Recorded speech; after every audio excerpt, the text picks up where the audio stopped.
All right, I think we'll go ahead and get started.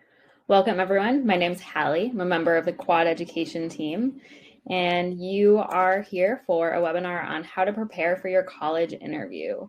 We have one of our fantastic college consultants here with us today who is going to walk us through the interview process, what to expect, how to prepare. We'll go over an agenda in a second. For those of you that don't know, Quad Education is an admissions consulting company, and we help students and families through the entire college admissions process from middle school, early high school, and prepping, planning classes, choosing extracurriculars, and then thinking about the SAT, ACT, studying for those, all the way through writing your personal statement, filling out your application, putting it all together into one neat package to send off to colleges. And another part we help with is preparing for college interviews.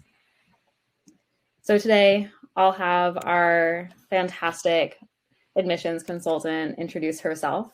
And then I'll just have an overview of what college interviews are. We'll talk about how to craft your narrative, the format of interviews. We'll go over a couple common questions that you might find yourself having to answer.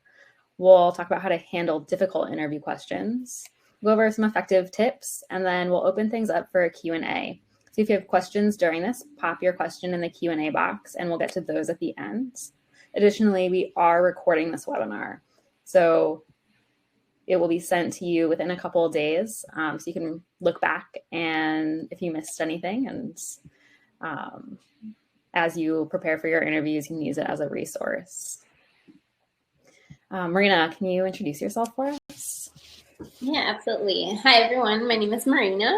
I'm a counselor with Quad, and I graduated from the University of Pennsylvania. That's where I did my undergrad, studied at the Wharton School, and then I did my graduate studies at the University of Chicago at the Booth School of Business.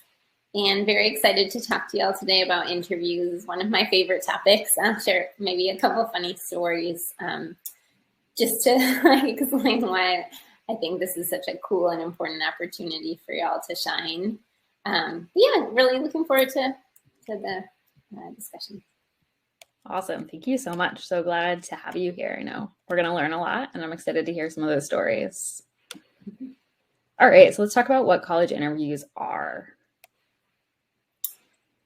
So college interview, we'll do like the kind of the W's and the how, but who's involved, right? So it'll be you and an alumni.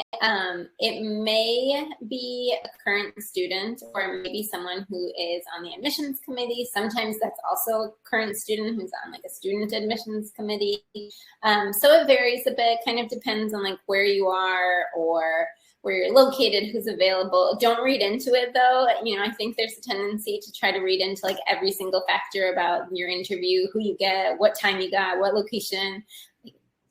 Not related, just you get who you get, and take advantage of whoever the conversation is with to make the most of it.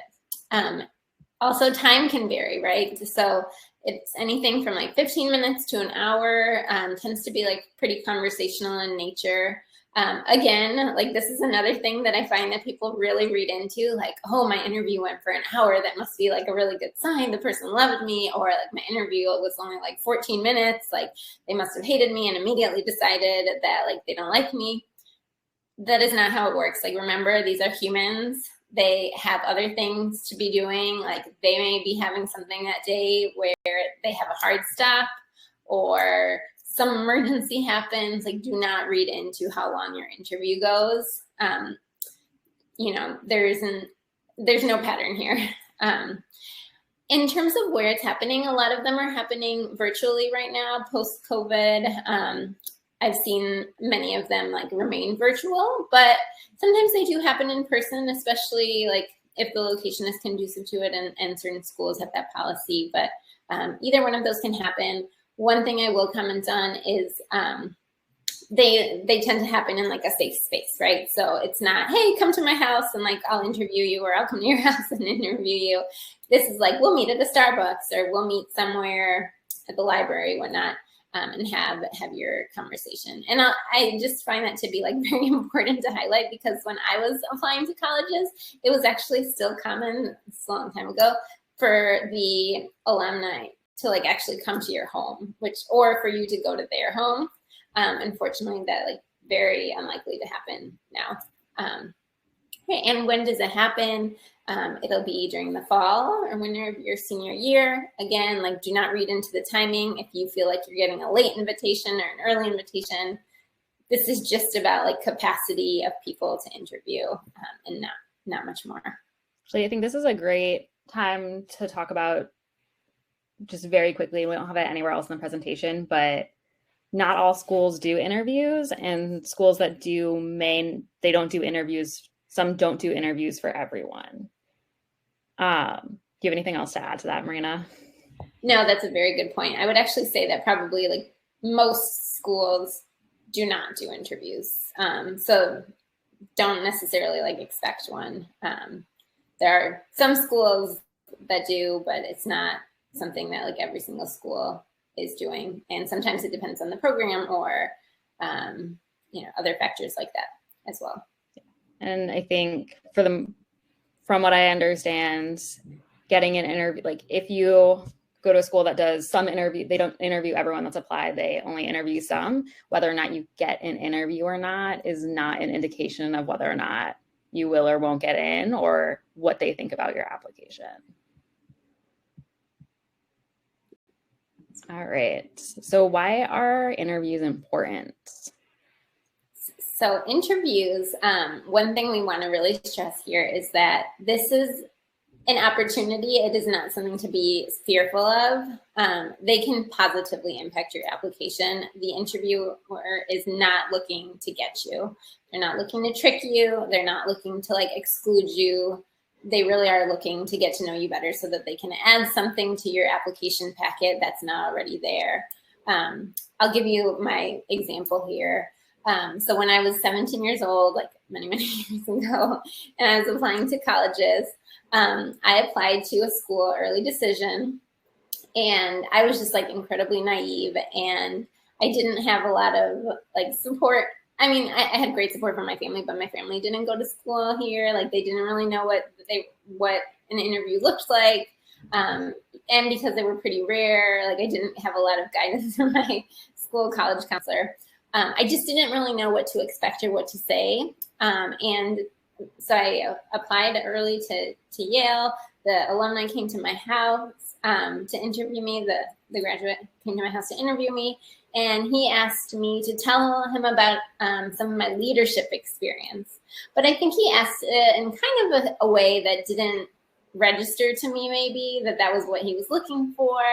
And I was already super nervous. And I just like said, this is very embarrassing, but I said literally, I really don't like to be a leader. I just like to get along with people. Again, like this is embarrassing, but I was 17 years old and I had like no real world experience. To be fair, like I did have a lot of like leadership experience. I just didn't know that I should be thinking about it in that way. And also that's, not the best like, response either way. Not like a lot of excuses for that, but why do I bring this story up? Like I still got waitlisted, right? Like that was obviously a terrible answer.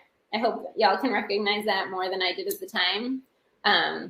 But the person was not out to get me, right? Like they could see that I had the leadership experience like on my activity list and all that stuff. So it wasn't a big deal.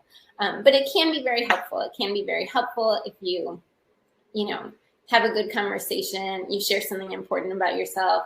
It's also a really good opportunity for you to ask questions, because at the end of the day, where you go to college is a huge decision, and you should make that decision based on a lot of factors. And one of those that's really important is where you feel like you're a good fit and where you feel like you'll be able to build on your strengths and improve upon areas of growth, and where you feel like the culture is good.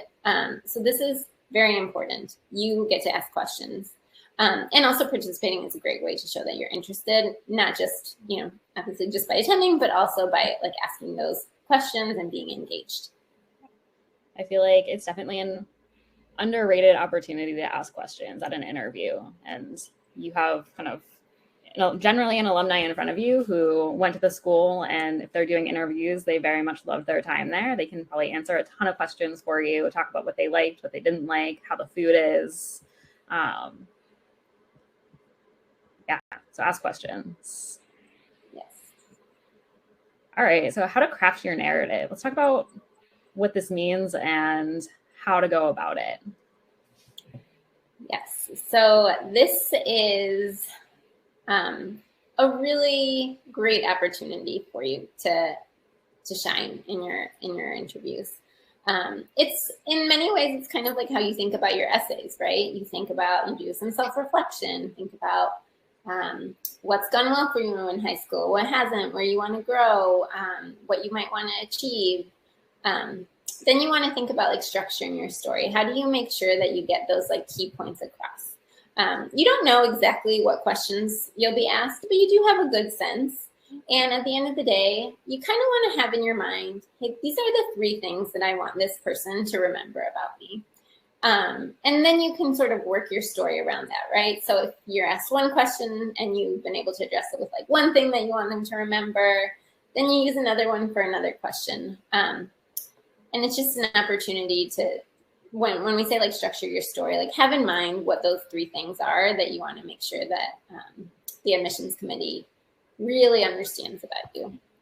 Examples are great, right? Because if I tell you I'm like a really great leader at my school and blah, blah, blah, that's not very credible, right? But if I give you examples and I show you how I've done this and I show you about like challenges that I've experienced, then I really believe it because I say, oh, okay, like that person really had like some challenges that they overcame. They thought about something in a unique way, etc. Showing growth is really important as well. I think we think about those questions like strengths and weaknesses. And I remember like it's very tempting when you're asked like for a weakness to be like, well, sometimes I like work too hard or pay too much attention to detail and that slows me down or something. Like, no, I do not go in that direction. Really think deeply about what is difficult for you and admit that you are not perfect and show how you've grown or how you try to do the best you can to kind of overcome certain things that maybe are not suitable to like you or that you wish were different about you. And then again, like the tying it together is like paint that picture, make sure that the interviewer thinks of you in the way that you've kind of thought about yourself. I feel like when you're crafting your application as a whole, you're doing a lot of this work already. So I'm sure you can also use the narrative that you've built within your application to help you kind of get a jump start here.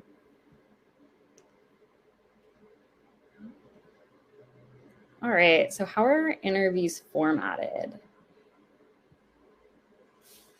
Yeah, so this does depend. There are essentially like 3 different types of interview formats. And sometimes it's kind of a combination too. There's structured interviews where the interviewer has been provided essentially like a list of questions. They can kind of pick from them. So like the school may have provided, here's 30 questions you can ask. They've kind of picked out which ones they're going to do. They're going to go through, they're going to ask you. At the end, they'll probably leave time for you to ask them questions. And then after they're done, they're going to type up a little document and send it back. Okay. An unstructured interview, this can happen like as well, that there might be like several people interviewing you, or just one, and there may be like certain open-ended questions that like are specific to the application, kind of like following up on things. So sometimes it really depends, I think, on the school and the situation. Many times the person interviewing you has no access to your application. Sometimes they get your resume, or like some very brief thing about like what school you've applied to or what program you've applied to. There may be other times where they're following up on something where they do have like visibility into your application packet. But you kind of don't really know going into it. So assume they don't know anything about you besides for like your name and where you live maybe. And then there are behavioral interviews. A lot of those And sometimes those are worked into the structured, excuse me.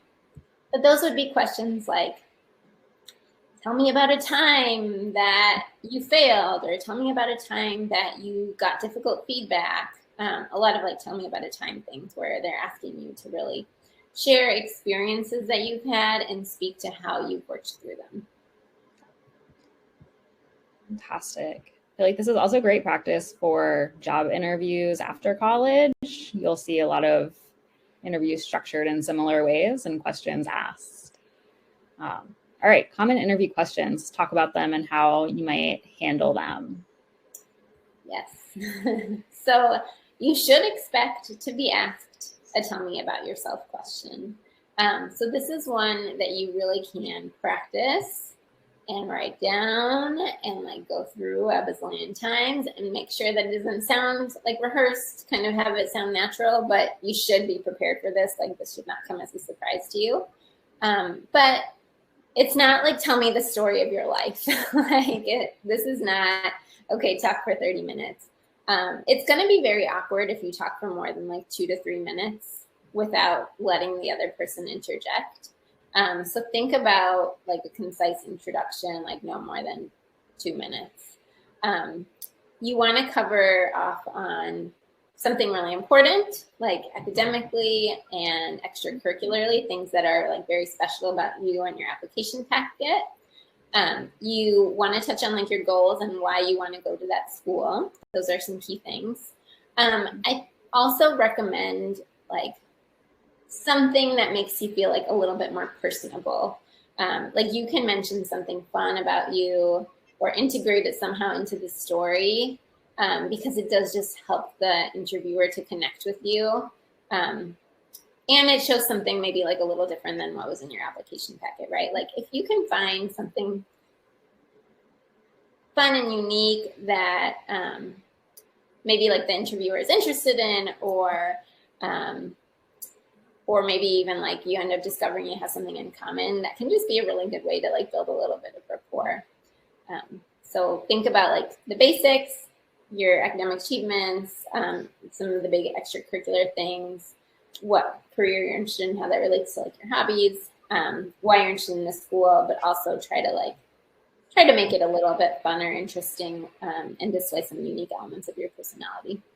I feel like this is always the hardest question. It seems so easy, but you have to fit a lot into such a small amount of time.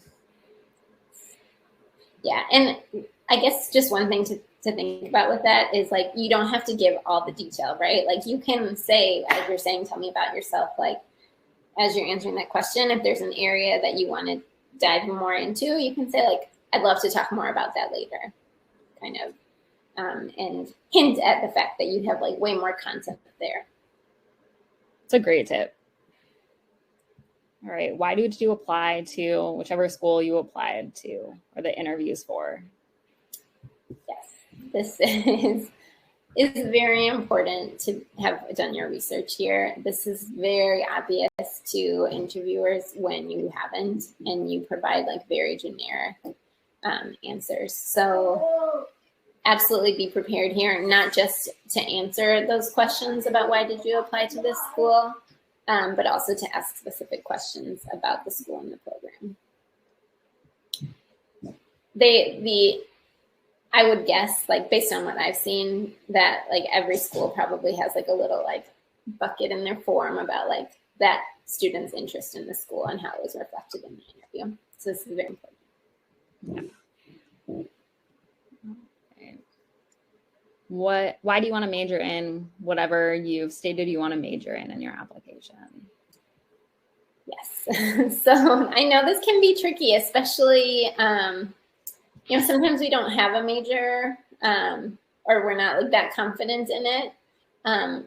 Typically, like I would encourage you to think about something you want to try at least, right? Like you don't have to be 100% committed to econ or computer science or English literature, whatever it is, but be committed kind of to trying it and seeing if it's a good fit. And I think the more you can show like your conviction, why you've thought about it and you feel like it's a good fit, typically that works out very nicely, unless you have a very good story about why you have like no idea what you want to do. But I do encourage people to try to build their own confidence about that decision, even knowing that you can change your mind later, and that's not a big deal, and that everybody kind of does it. But really share your passion, show how your experiences connect to that major. So don't just say like, I want to go into aerospace engineering because, I saw the landing of like such and such on the moon and it was amazing. Like really connected to things that you've done. Even if you don't have a very specific like aerospace experience, think about maybe something related that you've done that uses a similar skill set and how you want to kind of continue to develop that skill set through this major. Bonus points definitely for how you think you might be able to make an impact in the future. Remember, these schools, like one thing that they really want is to have like a great body of graduates that they can then say like, hey, like that person went to my school, like such and such who did this amazing thing, they went here. So if you can kind of show things that you might hope to achieve in the future, that can be very helpful. And also referencing back to like successes that you've had in the past, as those tend to be very good proof points of your ability to succeed in the future. Great.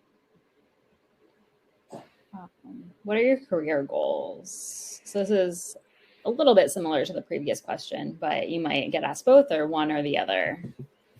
Yeah. So I would also like suggest kind of being prepared to connect those questions so that you don't get asked them like in these three different ways, right? Like once you get asked your major, that's a good opportunity to tie into your career goals. It's also a good opportunity to tie back to why you're interested in the school and why the school has specific qualities that will allow you to be successful and what you can contribute there. So all of these things are related. I would recommend kind of having one planned answer that combines all of these things and then being ready to go into more depth if needed. The other thing I would just suggest in terms of like career goals is actually like look into some of the like companies that exist in the field that you're interested in, right? Like if you think you want to do, sorry about that background. Okay. If you think you want to do investment banking or something, like actually talk to some people that are in investment banking, understand what that looks like, understand what companies work in that space, maybe understand what an analyst job looks like. The more that you can show that you actually did your research about a career and not just like, I want to be a doctor because that's cool and like prestigious and my parents like want me to, the more credible it is again. And the more your interviewer will perceive you to be ready for it. Great. What are your strengths and weaknesses? Yeah, so we definitely touched on this a little bit, particularly the weaknesses. But let's focusing back on strengths. This should be pretty clear to you after you've done your application packet, what your strengths and weaknesses are. But this is an opportunity to highlight them and maybe use an example that you haven't before. Definitely provide an example, right? There's not a whole lot of value to saying, I'm good at X without sharing an example or sharing like how you became good at it. So 100% like show, don't tell, explain a situation, go through an example, maybe describe a challenge. And with weaknesses, like self-awareness, resilience are really important qualities that schools are looking for. So there is really nothing wrong with like truly identifying like a real weakness. Like, for example, a weakness might be sometimes like I have struggled in the past to like actively participate in class, right? Like I'm more of like a listener and I get nervous about participating. And then you might say, so I've created this goal for myself that every class period I try to raise my hand in the first 10 minutes and get it over with. And I try to talk to my teacher, after class once a week. Showing that you have kind of thought about that stuff and really figured out like a plan to at least try to like chip away at it is really helpful. Yeah. It's definitely a great tip.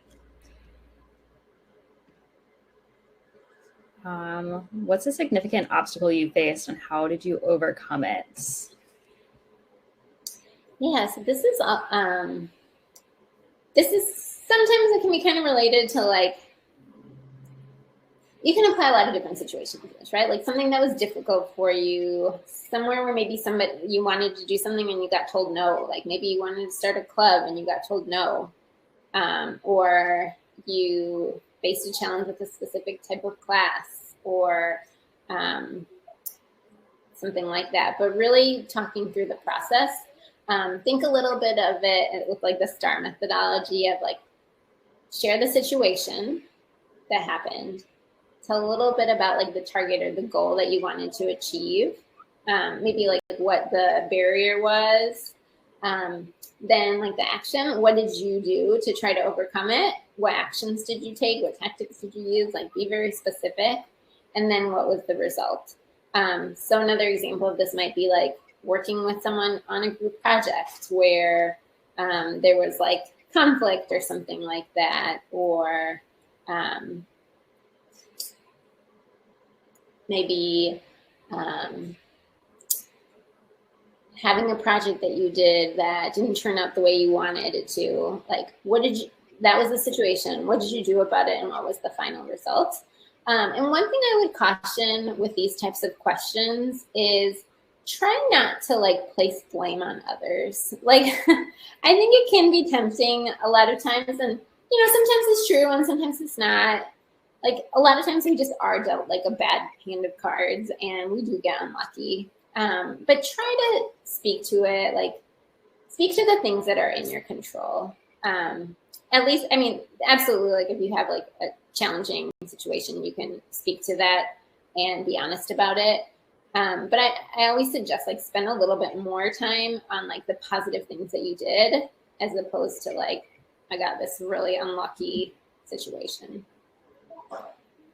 So saying like, I got a bad grade in this class because the teacher hated me and gave me a bad grade, and that's why my GPA is X, Y, or is like, that's probably not a great way to frame this. Yeah, you can feel that way, like write it down in your journal, like get it out of your body, and then think about like what part of it you were responsible for and how you dealt with it.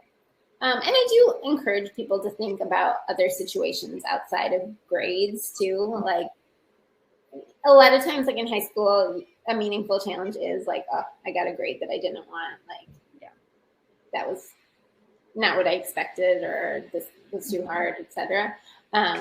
So those tend to be like pretty frequent responses. If you can also think about like other things that could be obstacles, I really like recommend trying to explore other options. The opposite side of this, I'd love to hear you talk a little bit about is, I know this is something we see with students have a hard time wrapping their head around with personal statements, but sometimes students don't feel like they've had a significant obstacle or a tragic enough story or event happen to them. And they don't feel like they can they don't know what to talk about when it comes to that. What suggestions do you have for students that are kind of feeling like they don't have something significant that they've overcome, or like a tragic loss or something like that? Yeah, first I would say like that is wonderful. I'm very, very glad that is a situation, and like you should be too. You do not need some kind of like, rare, shocking, terrible thing to happen to you to be able to get into college at all. And like, that would be awful if that were the case. But think about goals that you had. Like think about things that were just hard. Like think about there are just a lot of like great brainstorming exercises too that you can do. Think about your last semester. Write down everything that was hard about it. Like write down your worst days, right? And you can kind of take notes as you're even like I do recommend like journaling as a process because it can just make it really easy to look back and find that stuff. Sorry, I'm just gonna mute for 1 second. Let my back off. No worries. All right, sorry about that. Sometimes they just got home. But also think about like sports that you were involved in. Like we often have challenges with sports, or maybe like goals that you set for yourself that you didn't achieve. Like that can happen too. You can absolutely talk about a class that was difficult. You can talk about a group project that was difficult. You can talk about a relationship that was difficult. Like even just, you know, you got assigned to a group project with like X person and y'all just butted heads. Those are all good learning experiences. It's less about what specifically you choose to write about and more about how you write about it or how you talk about it and how you can show that you are self-aware and like learn from it. Great. So the goal doesn't need to be to make your interviewer cry. No. And if you do, I don't know, like I wouldn't really know what the outcome of that would be, but I don't think it's a... All right. So how do you handle difficult interview questions? Sometimes you'll get thrown some curve balls that you weren't expecting. Yes. This is, I think like my number one piece of advice is the pause and think here. It is okay to be quiet. Like you do not have to fill the space. I think that's such like a powerful thing that makes people feel so awkward, like myself included. But just remember, like you don't have to talk right away, or you can say, that's a great question. Can I take a minute to think about it? Like you should absolutely do that. In fact, I would recommend doing that even on like some questions that are not that hard. Just to like take a break and gather your thoughts. In fact, with like the virtual interviews, like sometimes one practice that I see sometimes that I think is actually like a very good practice is to say something along those lines. Like, that's a great question. Do you mind if I jot down a few notes before I respond? Like make an outline on your piece of paper. If you need a minute to think, that's totally fine. But stay calm. Make sure you've understood the question, right? You can clarify, repeat it back to them. You can say, did I understand this correctly? This is how I'm thinking about it. And then make sure you listen for their response, right? You don't want to ask them and then have them be like, oh, no, actually, but you're already like thinking about the answer. So don't rush into it. Pause, think, take a piece of paper, write down a few notes. Yeah, absolutely. Like, be honest. You can also admit, like, that's a hard question. You know, those things like show humility. I mean, try to do your best to answer it. But just being genuine about it, I think, is good. It shows humility. It shows that you're a human, that you're not just trying to, like, you know, impress someone at all costs. Again, stay positive and solution-oriented. So we talked about this a little bit, but this is not, like, the time to air all of your grievances.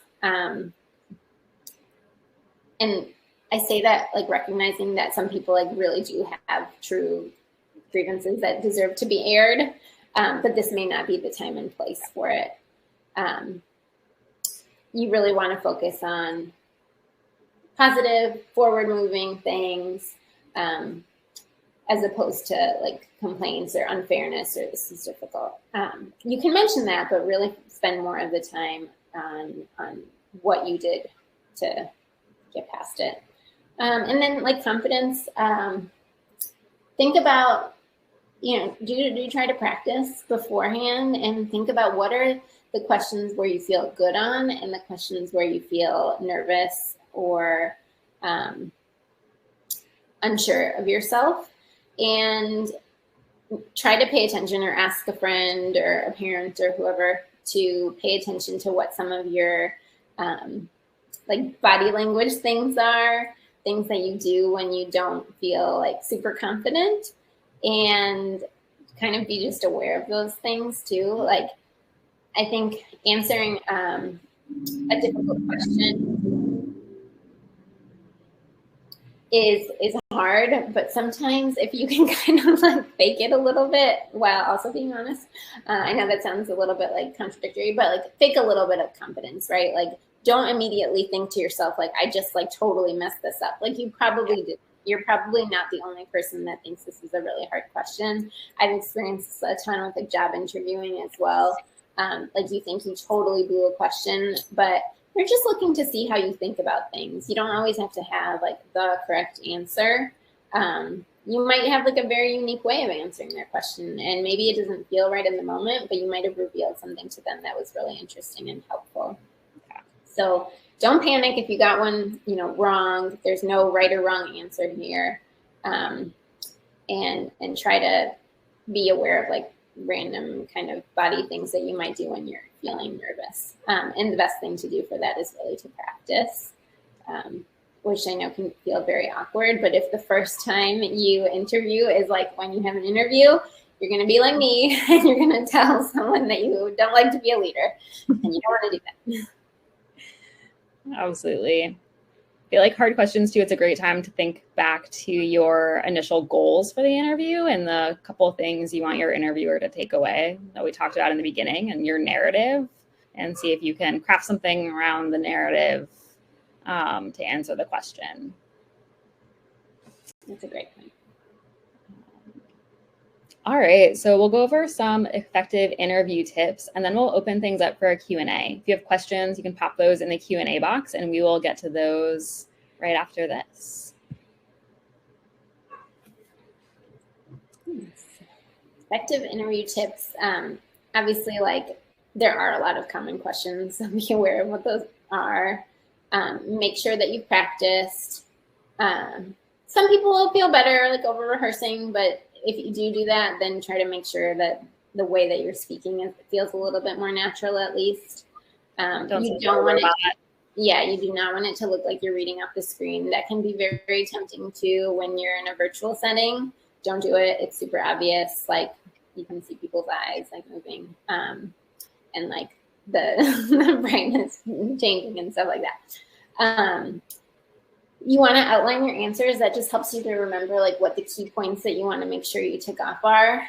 And like absolutely be professional and friendly.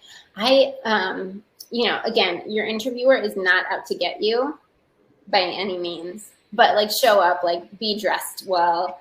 I have had interviews where it was for, I went to Penn, so I'd be interviewing someone for Penn and they would be wearing like a UCLA hoodie. And I was just like, really? Like, just like check that stuff, right? I mean, it is what it is. Like, I'm not going to write down in their thing, like, person wore a UCLA hoodie. And even if I did, it wouldn't matter. But it's not a good first impression to make. So don't do it.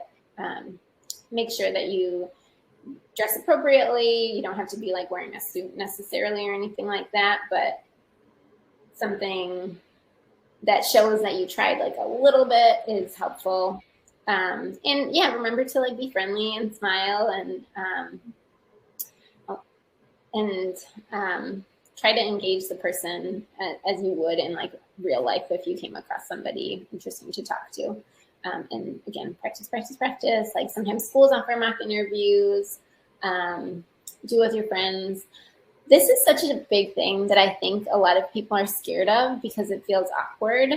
But I promise that even doing like 1 or 2 mock interviews will save you 1, so much time, and 2, so much anxiety, because sometimes you just need to practice articulating things clearly to someone else.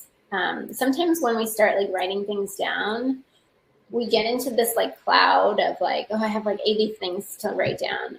Sometimes it can be even more helpful than writing things down to just like immediately engage in a mock interview, like up front, see how you did, see how you felt, then go and write some answers, and then try another mock interview. So definitely recommend taking advantage of that. Yeah. All right. We covered a lot today. So if you have questions, pop those in the Q&A box and we will answer those. Marina, while we wait for some answers to come in, do you have any other tips that maybe we didn't cover today, or any points that you really want to drive home to everyone? Yeah. if I were to think of kind of like the three big things, one is this is just a small piece of your application packet. It's not there to negatively impact you. It is there to like help you shine. So take advantage of it as an opportunity to help you shine. If you're looking back at your application and you're like, oh, I wish I'd included this, or I wish I'd made that more clear, this is the chance to do it. Like, make sure you get that point across. Number two is know what you want to get across. Sort of related, but make sure you have kind of those three things in your mind. Again, that can be very helpful when you have like the difficult question, right? You have a difficult question, think about, okay, how can I get one of these points to relate to it? And then the third thing I think is really like show your interest in the school. Be prepared to ask questions about the school. Like, have a list of 30 questions. Okay, do not skimp on the questions. You don't have to ask all of them, but gosh, when I like do an interview and at the end I ask, do you have any questions for me? And they say, no, that's it. I'm just like, oh, what a missed opportunity to have like more conversation. It's not going to negatively impact them, but it could have positively impacted them if they had shown that they had like thought deeply about the college experience, that they had investigated the school and wanted to learn more about it. Like that. Fantastic. All right, we do have a question. For the overcoming an obstacle question, would it be too personal to share about how you overcame a major mental health challenge? Yeah, so I think actually, like, you may have like a great kind of overview on this, and then I can chime in if that's okay with you.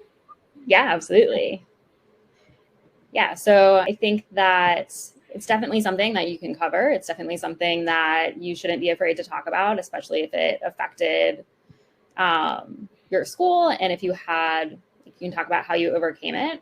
But I would also make sure that you avoid, I don't think you need to go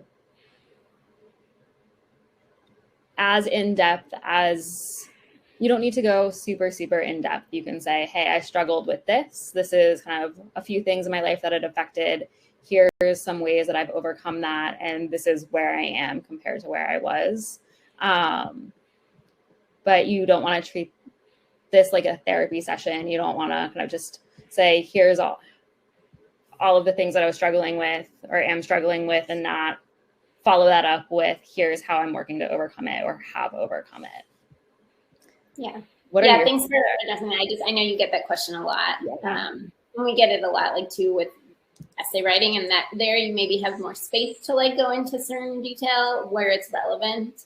Yeah. But I think it's similar to what we talked about with like keeping it positive. Yes, you can absolutely talk about this. These are important things that have like impacted the course of your life and your academics and probably what you want to do. But make sure you're not spending like a ton of time dwelling and focusing more on like how you've grown from it and even like how you plan to go more. Yeah. Exactly. I think you don't want to make your interviewer worried for your personal safety or things like that. You definitely want to, I think if you approach it the right way, you absolutely can. Our counselors can talk a little bit more about that with you if you want to reach out on our website, and they can give more specific advice to your personal situation. All right, another question we have is, should you bring a printout of your resume to the interview and a printout of your college application? Yeah, so I guess one thing, again, like a lot of virtual stuff happening right now, my answer to this will be like a little bit like maybe not super clear, but I'll do my best. It doesn't really matter, I don't think. Like, I definitely don't think you need to print your application out. A resume can be nice. If you have one already, then yes. If you don't have a resume already because you didn't need one to apply, then I would say, like, don't waste your time on doing that. Instead, prepare for the interview. It can be nice, but it wouldn't like change someone's perspective of you. the only way that like I personally have used a resume, because sometimes like when I've reached out for, okay, hey, I'm your interviewer, let's set up a time, that person sometimes responds with an attachment of their resume. I'll take like a quick peek at it just to help me guide like some of the questions that I might ask, and maybe I'll look at the bottom to see like any fun like hobbies that they have to chat about, but it wouldn't, like, I would not hold that against somebody. So sounds like it depends. If you have it readily available, absolutely go ahead, but it's not a necessity. You don't need to create one for this. And it sounds like we advise kind of overall not sending in your college, not sending them a printout of your application. They don't need all of that detail. They don't need all of that personal information about you. All right. Well, if you have any more questions, pop them in, and we'll start to wrap up here. I want to say thank you to Marina for walking us through this. I appreciate your stories and hearing about your experience when you were interviewing for college. I think it's a great story for everyone to hear, especially if you're nervous about college interviews. You can still get into a good college if you make a mistake. You can, it's not a make or break it. And then to everyone that joined us, thank you so much. Keep an eye on your email. We'll send out a recording of this webinar in a couple of days. Also, definitely reach out to Quad on our website. We can help you practice for your interviews. We can help look over your application if you haven't yet submitted yours, or talk about specific situations that are specific to you and how you might want to handle those with your application and interview. We also have a lot of free resources on our website, so feel free to go check those out. We have a lot of guides you can download, some quizzes, and yeah, if you have more questions, definitely reach out. I hope everyone has a really great rest of their day. And Marina, thank you so much again for walking us through this. It was great to see you. Thanks so much. Appreciate it. All right. Bye, everyone.